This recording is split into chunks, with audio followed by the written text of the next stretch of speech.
Bonjour les jolis soleils. Aujourd'hui, je souhaite vous parler des synchronicités. Qu'est-ce que c'est? Comment ça se manifeste sur votre chemin et comment faire pour en avoir plein? Alors devinez d'où je vous parle. Regardez, ce gros moulin à prière de tradition bouddhiste.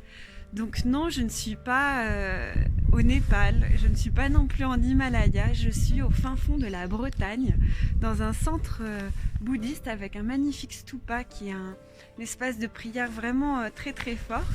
Et j'avais pas du tout prévu de me retrouver ici, mais les synchronicités faisant, et ben j'ai été amenée dans ce lieu fabuleux, vraiment et énergétiquement puissant. Alors qu'est-ce que c'est que les synchronicités?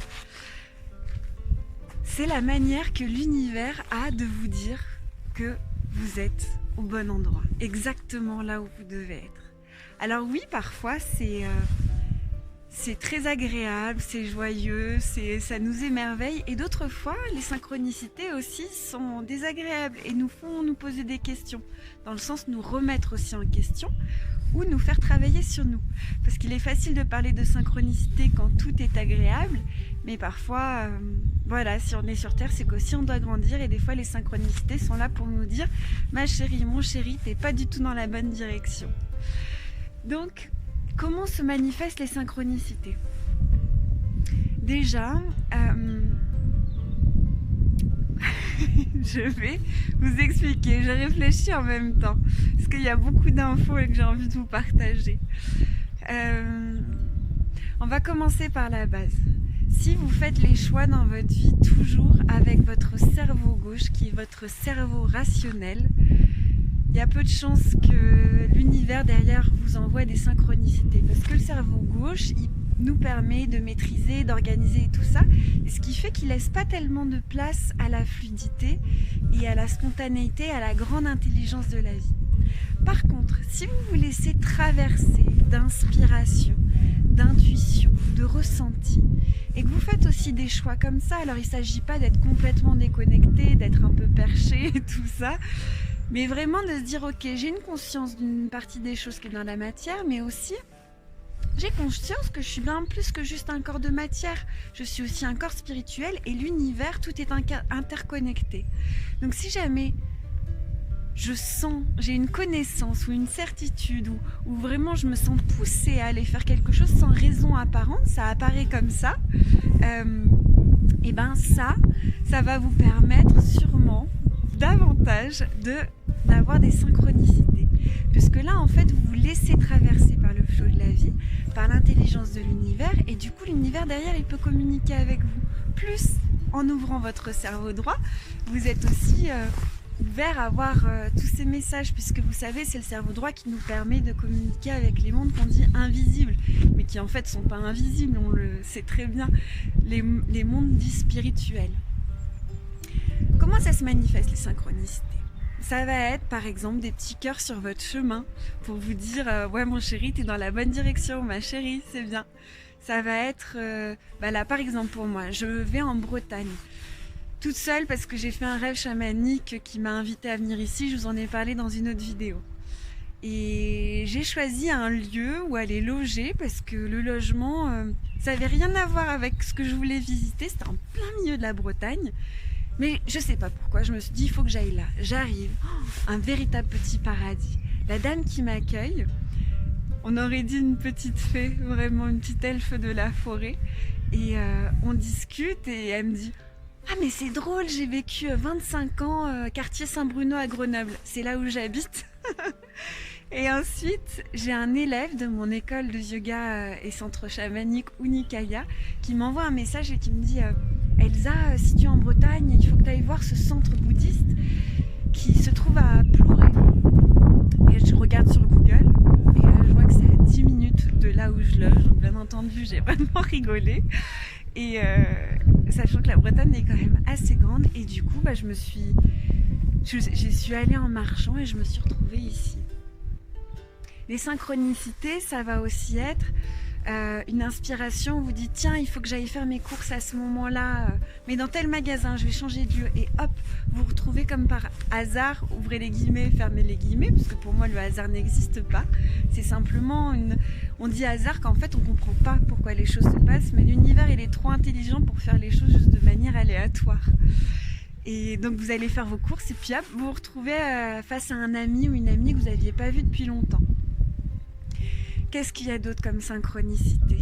On vous prête un livre et c'est comme par hasard, nouveau, un sujet vraiment qui vous parle. Je fais juste une petite pause pour vous montrer comme c'est magnifique. On a besoin de ces lieux spirituels pour nous recharger vraiment. Il fallait que je fasse une pause pour vous montrer comme c'était beau. Donc, qu'est-ce qu'il y a d'autre comme synchronicité? Il y en a tellement. Ça va être dans un lieu, vous êtes perdu et il y a quelqu'un qui apparaît sur votre chemin qui peut vous donner exactement les infos dont vous avez besoin. Vous êtes à la recherche d'un travail et vous allez à une soirée, vous rencontrez quelqu'un qui peut vous aider dans votre projet ou vous allez faire quelque chose que vous aimez. Et là, tout se débloque, on vous donne les infos. Par exemple, vous êtes à la recherche d'un appartement, puis vous dites « Oh là là, ça vous stresse trop », vous allez faire votre activité sportive qui vous fait du bien, et là, vous rencontrez quelqu'un qui vous dit « Ah, mais j'ai entendu parler d'un appart qui se libère, blabla ». Enfin bref, on est aimé, on est guidé. Alors oui, des fois, c'est compliqué. Pour toutes et tous, hein. Dans la matière, on a nos défis, parce que si on est incarné sur Terre, c'est qu'on n'est pas parfait. Alors oui, peut-être vous espériez avoir des réponses ou une vie toujours 100% alignée.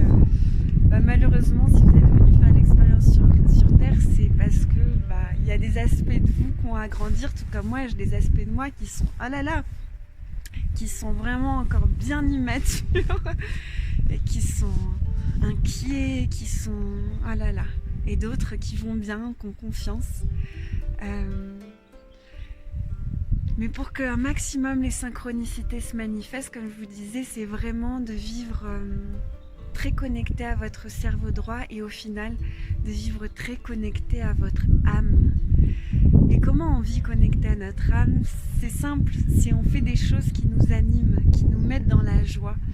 Des choses où quand on en parle, on a des étoiles plein les yeux, on ne voit pas le temps passer, on a envie de partager avec les autres, de raconter ou de faire ça souvent.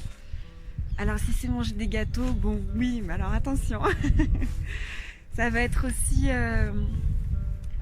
voilà, faire circuler l'énergie vitale à l'intérieur de nous, parce que si on reste stagnant et dans des vibrations basses, donc vibrations basses, c'est la rancune, la colère, le fait de râler, le manque de gratitude, en fait tout ça, ça fait qu'on n'arrive pas à entendre les messages de l'univers ou à voir. Moi je suis l'experte des cœurs, j'en vois partout sur mon chemin. Alors il n'y en a pas plus que pour d'autres personnes, simplement j'ai l'œil et je suis attentive et mes guides ils me disent tiens, tourne la tête, et là waouh, il y a un cœur. Donc voilà, j'espère que ça vous donne quelques clés. Il y a beaucoup de vidéos qui existent sur internet sur l'intuition, sur les lois d'attraction et tout ça, mais vraiment si je peux vous donner 3 conseils, allez. Le premier, c'est faites ce qui vous met en joie, ce qui vous fait du bien. Le deuxième, ça va être prenez soin de votre corps. Donnez-lui de la bonne alimentation végétale, variée, biologique. Que vous cuisinez avec amour, comme si c'était pour votre amoureux ou votre amoureuse. Et c'est pour vous, donc ça tombe bien, c'est pour votre amoureux ou votre amoureuse. Et le dernier, c'est partager. Entourez-vous de personnes avec qui vous avez plaisir à vivre cette expérience sur Terre, pour raconter vos anecdotes, que aussi vous racontent les leurs. Et ensemble, alors on peut rêver davantage et se dire « Waouh, mais tout ça aussi, ça existe. Il est aussi possible de vivre comme ça. » Je vous souhaite une belle journée les soleils, je vous dis à bientôt.